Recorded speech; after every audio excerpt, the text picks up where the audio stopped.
This video will take you through the improvements made to the handling of star dual CC include model, star dual CC model, and star include COSIM cards in Oasys Primer 21.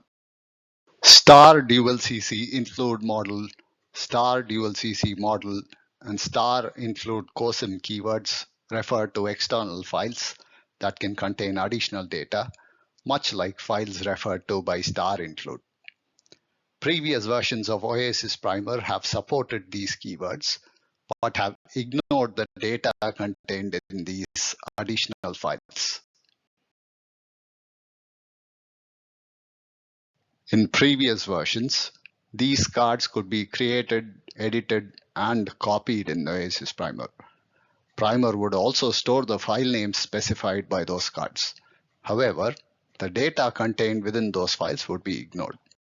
Oasys Primer 21 affords a similar treatment for these cards, as is extended to regular structural includes, and ensures that the contents of the additional files are read. Include and part tree support has been added. Additional checks as prescribed by LS-DYNA have also been added. Thank you.